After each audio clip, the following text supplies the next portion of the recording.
નમસ્તે મિત્રો. ગઈકાલે આપણે જીપીએસસી કોમન એક્ઝામમાં જે સાયન્સમાં જે પ્રશ્નો પૂછાયા હતા તેનું સોલ્યુશન જોયું હતું. આજે આપણે હિસ્ટ્રી વિષયનું સોલ્યુશન જોવાના છીએ.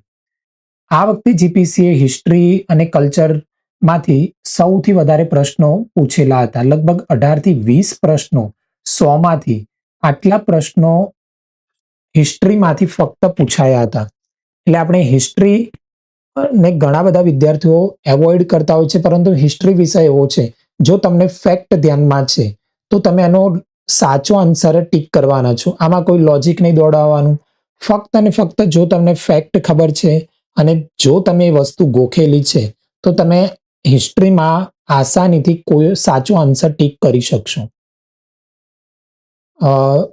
લેક્ચરની શરૂઆત કરતા પહેલા અમે જીપીએસસી માટે કાઇરોસ જીપીએસસીએ આ બધા લેક્ચર્સ, આ બધી પીડીએફ, પીવાયક્યુઝ બેઝ આધારિત મટીરિયલ અને મેન્ટરશીપ, આ દરેક વસ્તુનો એક પ્રોગ્રામ અમે ચાલુ કર્યો છે.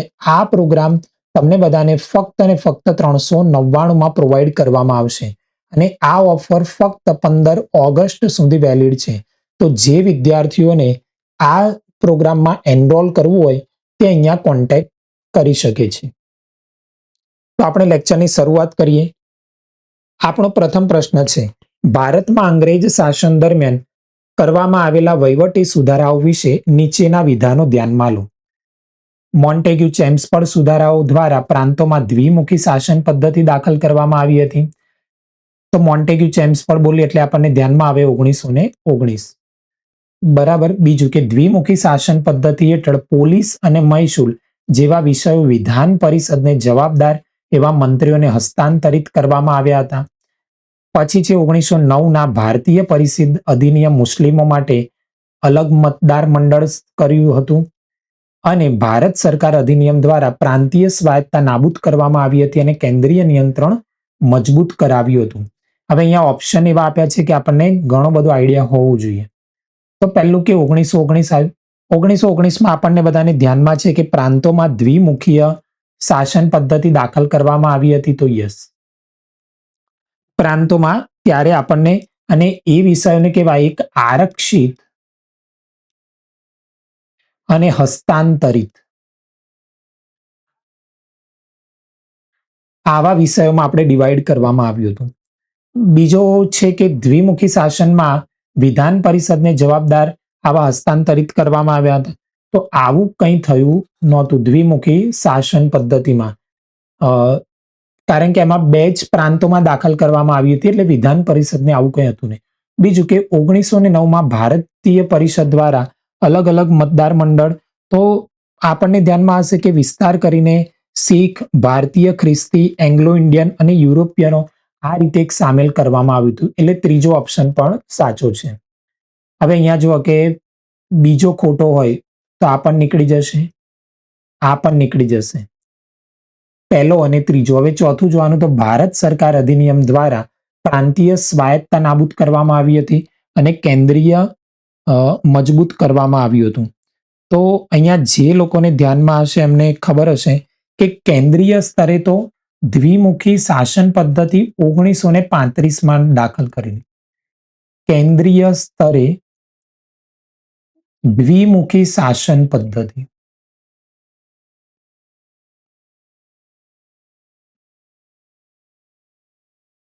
એટલે આ વિધાન પણ દ્વિમુખી શાસન પદ્ધતિ આવી, એટલે એનો મિનિંગ શું થયો કે એનું એટલું સ્ટ્રોંગ, કેન્દ્રનું એટલું સ્ટ્રોંગ નહીં હોય, એટલે આ વિધાન પણ આપણો ખોટો પડશે. એટલે આપણો આન્સર આવશે એ 1 અને 3. તો આ રીતે આપણને આન્સર મળશે. હવે આપણને આમાં જોઈએ તો કેટલા કે 1919માં મોન્ટેગ્યુ ચેમ્સફોર્ડ થયું. 1935માં ભારત સરકાર અધિનિયમ આવ્યો. આમાં આપણને ખબર છે કે પહેલું જે હતું કે પ્રાંતોમાં દ્વિમુખી શાસન પદ્ધતિ, આ રહ્યું, આપણે યાદ રાખજો. અને વિષય કેવા, આરક્ષિત અને હસ્તાંતરિત, આવા 2 ભાગ પાડવામાં આવ્યા હતા. 1935માં શું કર્યું? તો 1935માં આ દ્વિમુખી શાસન પદ્ધતિ હતી. પહેલા તો એને નાબૂદ કરવામાં આવી અને પ્રાંતીય સ્વાયત્તા આપવામાં આવી હતી. અહીંયા આને 1919માં લાયા અને અહીંયા એને દૂર કરવામાં આવ્યું. 1919થી જ એક અલગ મતદાર મંડળ, એક કેવું હતું કે 1909માં અલગ મતદાર મંડળ આપ્યું અને એનો વિસ્તાર કરીને જે શીખ, એંગ્લો ઇન્ડિયન, ભારતીય ખ્રિસ્તી આ બધાને પણ અહીંયા આપવામાં આવ્યું હતું. એટલે બીજું અહીંયા આ થયેલું. ત્રીજું અહીંયા ખાસ ધ્યાનમાં રાખજો કે અહીંયા શું કરેલું કે અહીંયા કેન્દ્રીય સ્તરે દ્વિમુખી શાસન પદ્ધતિ લાવવામાં આવી હતી.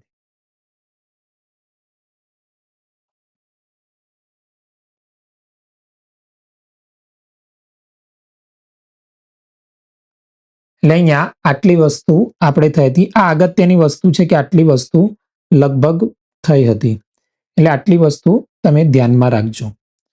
હવે આપણો બીજો પ્રશ્ન છે, મહાત્મા ગાંધી વિશે નીચેના વિધાનો ધ્યાનમાં લો. મહાત્મા ગાંધીએ જન આંદોલનની પદ્ધતિને કારણે ભારતમાં સૌથી વધુ લોકપ્રિય અને સ્વીકાર્ય વ્યક્તિ હતા. જો આ વાંચતા જ ખબર પડે કે ગાંધીજી એકમાત્ર એવા નેતા હતા કે એમના આંદોલનો દ્વારા સમગ્ર ભારત એમની સાથે જોડાયેલું હતું. એમના બધા જ આંદોલનોમાં કેવા કે બધા જ લોકો જોડાયેલા હતા. બીજું, તેમના ધ્યેયો તેમજ રાષ્ટ્રીય સ્વતંત્રતા પ્રાપ્ત કરવા માટેના તેમના સાધનો સત્ય અને અહિંસા હતા. તો યસ. હવે તમે ઓપ્શન જુઓ, જેમાં 1 અને 2 હોય તો આ ઓપ્શન નીકળી જાય, આ પણ નીકળી જાય અને આ પણ નીકળી જાય. તો આપણો જવાબ આવી ગયો 1 અને 2. હવે આગળનું ખબર છે કે નહીં એ પણ આપણે ધ્યાનમાં નથી, પરંતુ અહીંયા છે કે ગુજરાતમાં ખેડા સત્યાગ્રહ સાથે ભારતીય રાજકારણમાં પ્રવેશ કર્યો હતો અને પ્રથમ વખત ઉપવાસ કર્યા હતા. તો આપણે આગળ જોઈએ કે આ બંને વિધાન શું કહે છે. જો પહેલા 2 વિધાન તો સાચા છે. પહેલું કે ગાંધીજીએ ભારતીય રાજકારણમાં પ્રવેશ ક્યારે કર્યો હતો, તો 1917માં ભારતમાં પૂછાય તો બિહારના ચંપારણ સત્યાગ્રહ દ્વારા કર્યું હતું. બરાબર, આ ફર્સ્ટ ધ્યાનમાં રાખજો, ખેડા દ્વારા નહીં. આ પહેલું. બીજું, 1918માં આપણું ગુજરાતમાં થયું હતું ખેડા સત્યાગ્રહ. આ શું હતું, ગુજરાતનું પ્રથમ એમનું ખેડૂત સત્યાગ્રહ હતું. આ એક બીજી વસ્તુ હતી. હવે ત્રીજું કે ભારતમાં ગાંધીજી જ્યારે ઉપવાસ ઉપર ઉતર્યા તો એમાં છે ને 1918માં જ અમદાવાદમાં મિલ મજૂર આંદોલન થયું હતું.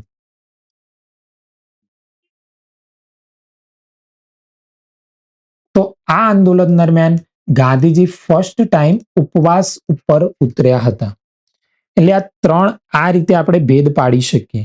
બરાબર, પહેલા સૌથી પહેલા આવશે ચંપારણ સત્યાગ્રહ, એના પછી આવશે અમદાવાદ મિલ મજૂર આંદોલન અને પછી આવશે ખેડા સત્યાગ્રહ.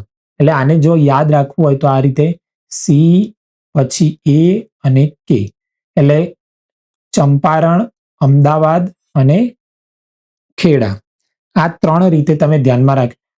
જે અમદાવાદમાં થયું એ ક્યારે થયું હતું, ફેબ્રુઆરી 1918માં થયું હતું અને આ માર્ચ 1918માં થયું હતું. એટલે આ ક્રમમાં તમે ધ્યાનમાં રાખી શકો. એટલે ખેડૂત માટેનું પ્રથમ પૂછે તો ખેડા સત્યાગ્રહ લખવાનું ગુજરાતમાં, અને જો ભારતમાં પ્રવેશ પ્રથમ પૂછે તો બિહાર ચંપારણ, અને ઉપવાસની શરૂઆત કરી હોય તેવું આપણું પ્રથમ હતું મિલ મજૂર આંદોલન. તો આ ત્રણેય વચ્ચેનું અંતર તમે ખાસ ધ્યાનમાં રાખજો. એના પછી આપણો પ્રશ્ન છે કે ભારત છોડો આંદોલનમાં ખેડૂતોની ભાગીદારી વિશે નીચેના વિધાનો ધ્યાનમાં લો.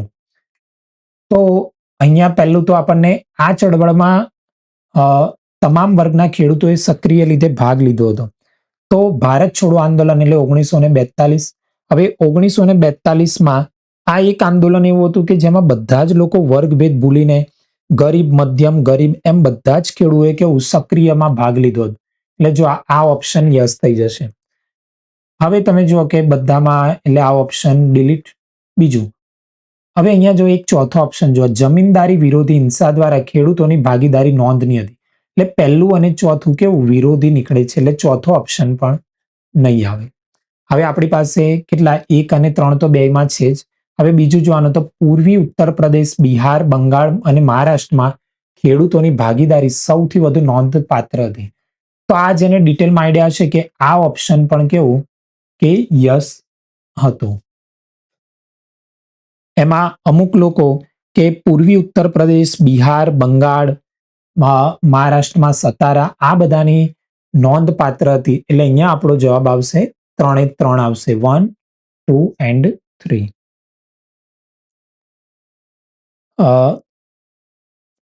પછીનો પ્રશ્ન છે કે ત્રિપિટક ઉપરનો આપણો પ્રશ્ન છે. જીપીએસસી હંમેશા બૌદ્ધ ધર્મ, એકાદ પ્રશ્ન જૈન ધર્મ, તો આમાંથી ઓલવેઝ 1-2 પ્રશ્ન પૂછતી જ હોય છે. તો અહીંયા છે ત્રિપિટક વિશે નીચેના વિધાનો ધ્યાનમાં લો. સુત પિટકમાં ભગવાન બુદ્ધ અને તેમના શિષ્યોના પ્રવચનો અને સંવાદોનો સંગ્રહ છે. અભિધમ્મ પિટકમાં બુદ્ધના ઉપદેશોની ઊંડી અને દાર્શનિક ચર્ચા કરવામાં આવી છે. હવે જો આ 3 પિટક છે, સુત, અભિધમ્મ અને વિનય. જો નોર્મલ તમે ધ્યાનમાં રાખશો ને તો જે સુત પિટક છે એમાં જનરલી શું છે તો બુદ્ધના પ્રવચનો અને બધા સંવાદો છે. એમાં બધું આમ યાદ રાખવું હોય તો સૂત્રો જેવું કંઈક પ્રવચનો અને સંવાદો જેવું છે. અભિધમ્મ પિટકમાં કેવું છે કે ધર્મ આપણે એવું સમજી શકીએ કે અભિધમ્મ ધમ્મ શબ્દ ઉપરથી એમાં ધર્મ ઉપર એટલે કે એમના ઉપદેશોની થોડી ડિટેલમાં વાત કરેલી હશે. એટલે બધું દાર્શનિક અને સૈદ્ધાંતિક ધમ્મ શબ્દ ઉપરથી યાદ રાખજો કે આવું સૈદ્ધાંતિક એક વિશ્લેષણ હશે. બરાબર, એટલે અહીંયા 2 વસ્તુ થઈ ગઈ. પહેલામાં પ્રવચનો અને સંવાદો ધમ્મ છે તો આવી કંઈક ચર્ચા હશે. અને વિનય પિટકમાં વિનય એટલે કે આચરવાના કંઈક નિયમો હશે. આ રીતે આ ત્રણેય. હવે અહીંયા જુઓ કે પહેલું અને બીજું બંને અહીંયા તમારે સાચા આવશે. બરાબર, આમાં ધમ્મ શબ્દ પરથી ધ્યાનમાં રાખજો ને પેલામાં સૂત્રો છે તો પ્રવચનો અને સૂત્રો. એટલે આપણો જવાબ બનશે સી. આગળનો પ્રશ્ન છે મૌર્યકાલીન અને ગુપ્તકાલીન સ્થાપત્ય કલા વિશે નીચેના વિધાનો ધ્યાનમાં લો. સાંચીના સ્તૂપમાં આવેલા 4 તોરણોનું નિર્માણ મૌર્ય કાળ દરમિયાન સમ્રાટ અશોક દ્વારા કરવામાં આવ્યું હતું. એ પહેલો આપણો પ્રશ્ન છે. અને બીજું છે કે દેવગઢનું દશાવતાર મંદિર એ નાગર શૈલી, પંચાયતન શૈલીનું ગુપ્તકાલીન ઉદાહરણ છે. જો અહીંયા ધ્યાનમાં હોય તો સાંચીનો સ્તૂપ બંધાયો કોને? તો એ સમ્રાટ અશોક દ્વારા હતું. પરંતુ અહીંયા આપણને શું પૂછ્યું છે? 4 તોરણો. તો 4 તોરણોનું નિર્માણ સમ્રાટ અશોક દ્વારા થયું નહોતું. એટલે પહેલું વિધાન તો કેવું છે? ખોટું છે. તો પહેલું વિધાન હોય એ બધા નીકળી જાય. બરાબર, આ 2. હવે આ 2 ઓપ્શન ને અહીંયા આપણે એવું પણ કે જનરલી આવું થતું નથી કે બંને ખોટા હોય. તે રીતે જો આને ખોટું કહી દઈએ તો આપણો આન્સર આવી જાય. પરંતુ દેવગઢનું જે દશાવતાર મંદિર એક તો એ ઉત્તર પ્રદેશની એ બાજુ છે અને નાગર શૈલીનું એક ગુપ્તકાલીન સમયમાં બનાવેલું છે. એટલે આ ઓપ્શન આપણો રાઈટ આવશે.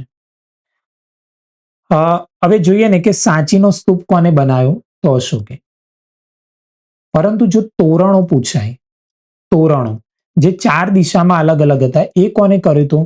તો શૃંગ વંશ એન્ડ સાતવાહન વંશના શાસનકાળ દરમિયાન 1લી સદીમાં બન્યો હતો, 1st સેન્ચુરી. એટલે આ 2 વસ્તુ ધ્યાનમાં રાખજો કે તોરણો પૂછાય તો આ. અને બીજું તો જે આપણને ખબર છે કે આ જે દેવગઢનું દશાવતાર મંદિર એ યુપીના લલિતપુરમાં બન્યું હતું. બીજું કે આનું નિર્માણ જોઈએ તો સાતવાહનના સમયમાં થયું હતું. બીજું કે આમાં જન્માક્ષર, આમાં જે આની આપણે વાત કરીએ તો આમાં ભગવાન બુદ્ધ ના જીવનની બધી ઘટનાઓ, જન્મ, મહાભિનિષ્ક્રમણ, જ્ઞાન પ્રાપ્તિ, જાતક કથાઓ ઉપર આમાં ઝીણવટપૂર્વક કોતરણી બધી કરેલી હતી. એટલે આ વસ્તુ આપણે સાંચીના સ્તૂપમાં જોવા મળશે. જ્યારે દેવગઢનું દશાવતાર મંદિર છે એ તો ભગવાન વિષ્ણુને સમર્પિત મંદિર હતું. બરાબર, આ 2 વસ્તુ થોડું માઇન્ડમાં ધ્યાનમાં રાખજો. હવે આપણો આગળનો પ્રશ્ન છે,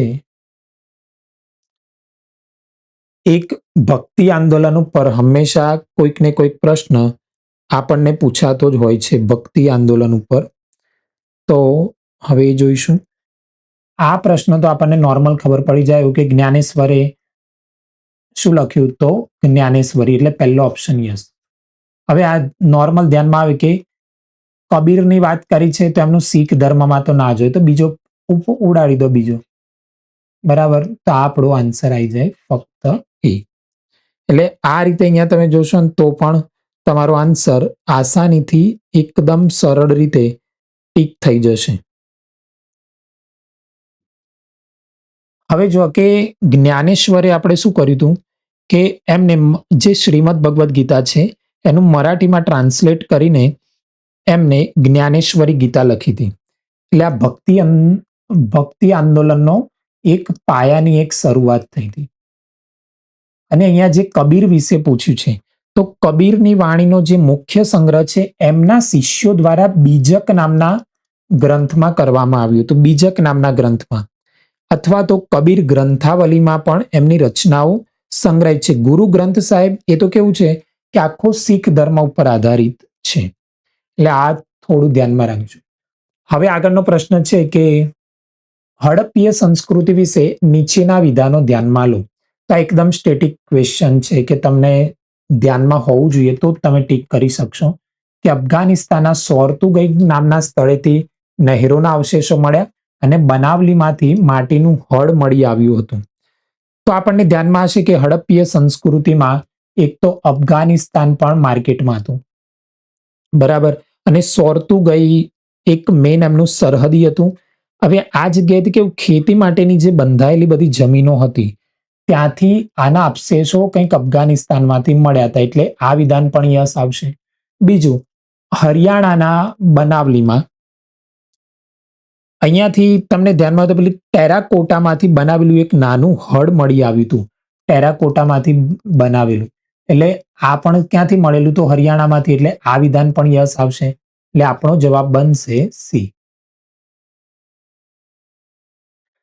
આગળનો પ્રશ્ન છે, સિંધુ ખીણની સંસ્કૃતિના કયા સ્થળેથી કપડા પરના રંગકામ અને ભરતકામના સૌથી પહેલા નમૂનાઓ જોવા મળ્યા હતા? હવે જુઓ કે આ પણ એકદમ સ્ટેટિક પ્રશ્ન છે. આનો આન્સર જો તમે થોડું ઘણું વાંચ્યું હોય તો તમને ધ્યાનમાં આવશે કે મોહેન્જો દડોમાંથી. આમાં જો કપડા પર તમને ધ્યાનમાં હોય તો મોહેન્જો દડો વખતે ચાંદીના એક વાસણના ઢાંકણ સાથે સુતરાવ કાપડનો ટુકડો મળી આવ્યો હતો. હવે આ કાપડને મજીઠ નામના કુદરતી રંગથી લાલ કરવામાં આવ્યું હતું. અને આ ક્યાંથી મળેલું? મોહેન્જો દડોમાંથી. બીજું કે ભરતકામ, આ બંને વસ્તુ જો એક જગ્યાએથી મળ્યું હોય તે મોહેન્જો દડો જ હતું. એમાંથી જો પેલી દાઢીવાળા પુરોહિતની મૂર્તિ હતી, જો આ બધાને ધ્યાનમાં કદાચ આવે તો આવી એક મૂર્તિ સૌથી ફેમસ છે. અને આની ઉપર એક સાલ ઓઢી રાખેલી છે અને એની ઉપર 3 પાંદડાવાળી આ વ્યક્તિ એક સાલ ઓઢી અને એની ઉપર 3 પાંદડાવાળી એક પ્રિન્ટ અને સુંદર ભરતકામ કરેલું જોવા મળશે. એટલે આ બંને વસ્તુ આપણને ક્યાંથી? તો મોહેન્જો દડોમાંથી મળેલી છે. કનિષ્કના સમયના સામ્રાજ્યમાં 2 મહત્વના રાજકીય કેન્દ્રો કયા હતા? આ પ્રશ્ન આની પહેલા પીવાયક્યુઝ માંથી બેઠો પ્રશ્ન છે. જો જેને લોકોએ પીવાયક્યુ કર્યા હશે એમને આ પ્રશ્ન વિશે ધ્યાનમાં હશે કે આનો આન્સર શું આવે? પુરુષાપુરા એન્ડ મથુરા. પુરુષાપુરા એન્ડ મથુરા. હવે જુઓ કે જે કુષાણ વંશનો મહાન શાસક હતો એટલે કનિષ્ક. કનિષ્કના સમયે શું હતું કે આપણું જે મધ્ય એશિયા હતું ત્યાંથી લઈને ઉત્તર ભારત અને પાટલીપુત્ર સુધી આપણું બધું ફેલાયેલું હતું. હવે આ સમયમાં 2 જ રાજધાની હતી, પુરુષાપુરા અને મથુરા. પુરુષાપુરા જે અત્યારે છે ને પાકિસ્તાનના પેશાવરમાં આવેલું છે. આ ગાંધાર ક્ષેત્રનું એ સમયે જે ગાંધાર ક્ષેત્રનું મુખ્ય કેન્દ્ર હતું પુરુષાપુરા. અને બીજું કે બીજી રાજધાની આપણી મથુરા હતી એ ઉત્તર ભારતનું રાજકીય અને સાંસ્કૃતિક કેન્દ્ર હતું.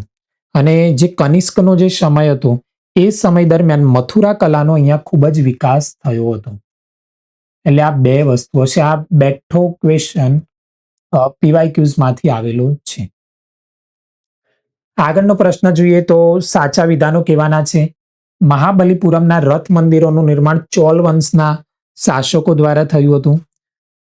બીજું બાદામીની ગુફાઓ છે અને ત્રીજું છે કે ઓડિશાની ઉદયગીરી વિશે છે. પહેલું, જો આ સ્ટેટમેન્ટ વાંચતા ધ્યાનમાં આવે કે મહાબલીપુરમ નું જે રથ મંદિરોનું નિર્માણ છે એ કોને કર્યું હતું? પલ્લવ વંશ ના લોકોએ 7th and 8th સેન્ચુરીમાં કર્યું હતું. એટલે પહેલો આન્સર કેવો? પહેલું ખોટું, એટલે આ વિધાન નીકળી જશે, આ વિધાન નીકળી જશે. બીજું, બાદામીની ગુફાઓ ભારતમાં સૌથી જૂની હયાત ખડક કાપીને બનાવેલી ગુફાઓ છે. તો આપણને ધ્યાનમાં હશે કે કર્ણાટકની જે બાદામી ગુફાઓ એ સૌથી જૂની ગુફાઓ નથી. સૌથી જૂની જે હયાત પેલી ગુફાઓ કઈ છે? તો રોક કટ, જે આ ગુફાઓ જે છે અને જે બિહારમાં આવેલી છે આ ગુફાઓ. તો મૌર્ય કાળની બરબરાની ગુફાઓ છે. જે જૂની રોક કટ જે ગુફાઓ છે, બારબર કે બારબર ગુફાઓ કે છે, આ ગુફાઓ મૌર્ય કાળ દરમિયાન બનાવેલી છે. 3જી સદી ઈસવીસન પૂર્વેમાં બનાવેલી છે, બિફોર ક્રાઇસ્ટ. એટલે આ છે, એટલે આ વિધાન પણ ખોટું ઠરશે. તો આ વિધાન નીકળી જશે, તો આપણો આન્સર સી આવી જશે. અને જે ઓડિશામાં ભુવનેશ્વર નજીક ઉદયગીરી અને ખંડગીરીની ગુફાઓ આવેલી છે, આનું નિર્માણ કોણે કરેલું? તો કલિંગ રાજા ખારવેલના સમયમાં થયું હતું. કલિંગ રાજા. અને આ ગુફાઓ કોને સમર્પિત છે? તો જૈન ધર્મ સંબંધિત છે. એટલે આપણો આન્સર આ રહ્યો આવશે. આગળનો પ્રશ્ન છે કે ગ્રીક રાજા એલેક્ઝાન્ડર વિશે છે. તો આવી સ્ટોરી જો જેને ખબર હોય એને ધ્યાનમાં હશે કે તક્ષશિલાના રાજા એ સમય કોણ હતું? આંભી. અને એમને છે ને પૌરસ સામે યુદ્ધ પેલા ચાલતા જ રહેતા હતા. એટલે આંભીએ શું કર્યું? પોતાની સત્તા બચાવવા અને પોતાના પ્રતિસ્પર્ધી જે પોરસને હરાવવા માટે એમને એલેક્ઝાન્ડરની શરણાગતિ એમને સ્વીકારી લીધી હતી અને પોરસ સામે યુદ્ધ કરવા માટે આમંત્રણ આપ્યું હતું. એટલે પહેલું વિધાન તો યસ, પહેલું વિધાન શું આવશે? સાચું. બીજું, એલેક્ઝાન્ડર માં કહેવાય ને કે એ ટાઈમે હાઈ સ્પીડીઝ એટલે કે ઝેલમ નદી હતી. હવે ઝેલમ નદીના આ જે યુદ્ધ કહેવાય છે હાઈ સ્પીડીઝ યુદ્ધ અથવા ઝેલમ નદીનું યુદ્ધ, તો પૌરસના પરાક્રમ અને ભારતની એવી ભૌગોલિક પરિસ્થિતિ હતી કે એના કારણે એના સૈનિકો ખૂબ જ થાકી ગયા હતા, ઘરની યાદ આવતી હતી, બળવો કરવાની અણી ઉપર હતા.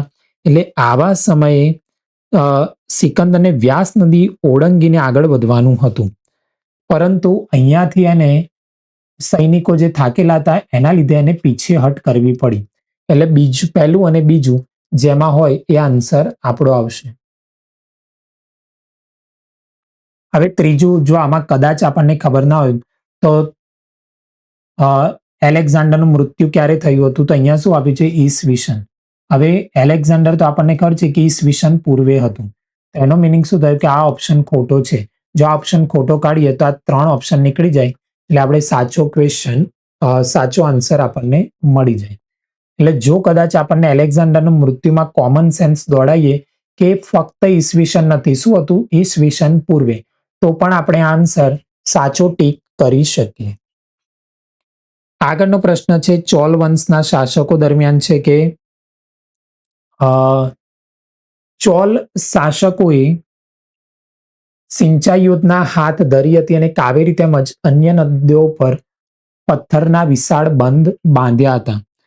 તો યસ, આ લોકો આના માટે જાણીતા હતા, જેમને ચોલ વંશ ઉપર, ચોલ વંશ આવે એટલે સિંચાઈ શબ્દ ધ્યાનમાં રાખવાનો. બીજું, રાજા પહેલા નવી રાજધાની ગંગઈકોડા ચોલપુરમ નજીક આસપાસની, જો પહેલો ઓપ્શન જે આવે ને હવે કાં તો આપણે પહેલું, બીજું અને બીજું ત્રીજું જોવાનું રહે, ચોથો પ્રશ્ન જોવાની જરૂર નથી. તો રાજા પહેલા તેમની રાજધાની ચોલપુરમ પાણીથી ભરાયેલું એક કૃત્રિમ સરોવર ખોદાવ્યું હતું. તો અહીંયા કોણે આ કામ કર્યું હતું? રાજેન્દ્ર ચોલ પહેલાએ આ કામ કરાવ્યું હતું. રાજ પહેલા નહીં. આ કામ કોને કરાવ્યું હતું? રાજેન્દ્ર ચોલ પહેલાએ. એટલે આન્સર ખોટો. તો આપણો આન્સર સરળતાથી આપણને મળી જાય કે આ છે. અને જો ડિટેલમાં જોવું હોય તો રાજા પહેલા ભગવાન શિવના ઉપાસક હતા, એ વસ્તુ પણ સાચી. અને બીજું કે આ જે ગંગઈકોડા આવ્યું એમાં રાજા પહેલો નથી. કોણ છે? રાજેન્દ્ર ચોલ ફર્સ્ટ. તો અહીંયા આપણો આન્સર આવશે સી. એના પછી બુદ્ધ ધર્મનો આ બીજો પ્રશ્ન આવ્યો. આની પહેલા પણ બુદ્ધ ધર્મનો સૂત પીટક અભિધમ, એટલે બુદ્ધ ધર્મ ઉપર લગભગ 1 થી 2 પ્રશ્નો કોઈ પણ એક્ઝામમાં આવે જ છે. પહેલું, બુદ્ધ ધર્મ બુદ્ધના શિષ્ય આનંદે બુદ્ધને સમજાવી મહિલાઓના સંઘમાં પ્રવેશની અનુમતિ મેળવી. તો આ વિધાન સાચું છે કે શરૂઆતના સમયમાં બુદ્ધ એ મહિલાઓને સંઘમાં પ્રવેશ માટે વિરોધી હતા, પરંતુ આ યસ. અને બીજું, ગૌતમી સંઘમાં પ્રથમ ભિક્ષુણી હતી, તો યસ. હવે જે આ ગૌતમી હતા એ સૌ પ્રથમ મહિલા હતા અને ભગવાન બુદ્ધના એ સાવકા માતા હતા. જો એકદમ આ બધા સ્ટેટિક પ્રશ્નો છે, તમે જો 2 થી 3 વાર વાંચ્યું હોય તો તમે બિંદાસ જસ્ટ એક વાર વાંચો ને તો પણ આવડી જાય, એ રીતે આપણે ક્લિયર કરી શકીએ. એના પછી શીખ ધર્મ ઉપર પ્રશ્ન છે. શીખ ધર્મ ઉપર આપણો પ્રશ્ન છે કે ગુરુ નાનકની ધાર્મિક ફિલોસોફીના કબીર, તો ગુરુ નાનક અને કબીર બંને કેવા સમકાલીન જ હતા, એટલે આ પહેલું યસ. એટલે આ ઓપ્શન નીકળી જાય. બીજો, ગુરુ નાનકે તેમના મૃત્યુ પછી તેમના શિષ્ય ભાઈ લહેણાને તેમના ઉત્તરાધિકારી નિયુક્ત કર્યા હતા. તો આપણને ધ્યાનમાં હોવું જોઈએ, તો આપણે લખી શકીશું. બીજું, ગુરુ ગોવિંદસિંહે ખાલસા પંથની સ્થાપના કરીને શીખ સમુદાયને એક ઔપચારિક લશ્કરી બંધુત્વમાં પરિવર્તિત કર્યો, તો યસ. અને ગુરુ અર્જુન દેવે આદિ ગ્રંથનું સંકલન કરીને શીખ ઓળખને સુદ્રઢ કરી. તો આ પણ આવશે 1, 2, 3, 4. હવે ભાઈ લહેણા પછી કોણ આવેલું? તો એ આપણને ખબર હોય તો ગુરુ અંગદ દેવ આ તરીકે ઓળખાયા હતા. પાછળથી ભાઈ લહેણાને આપણે ગુરુ અંગદ દેવ તરીકે ઓળખીએ છીએ. બીજું, જે શીખ સંપ્રદાયમાં ગુરુ ગોવિંદસિંહ હતા ને થોડા આક્રમક ને એવું હતા, તો પાછળથી એમને લશ્કરીમાં તબદીલ કરવું પડ્યું હતું યુદ્ધ લડવા માટે. અને લાસ્ટમાં છે કે ગુરુ અર્જુન દેવે આદિ ગ્રંથનું સંકલન કરીને શીખને ઓળખ આપી હતી, તો યસ, એમને આદિ ગ્રંથ જે પાછળથી ગુરુ ગ્રંથ સાહેબ તરીકે ઓળખાયો હતો.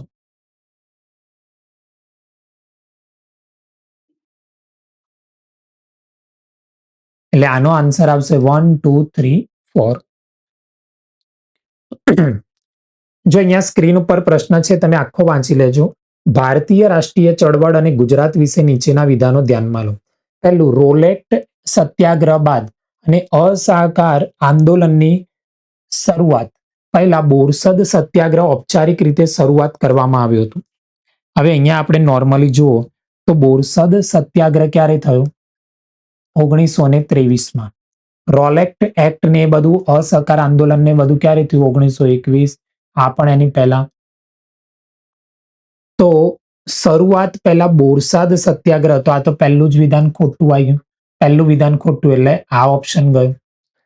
હવે જો આપણે જોવાનું રહે બીજો, ચૌરા ચૌરીની ઘટના બાદ અસહકાર આંદોલન પાછું ખેંચવાના કાળે રાષ્ટ્રીય આંદોલનના ઘટેલા મનોબળને પુનર્જીવિત કરવા બારડોલી સત્યાગ્રહને સભાનપણે મોટા પાયે સત્યાગ્રહના પ્રયોગ તરીકે તૈયાર કરવામાં આવ્યો હતો.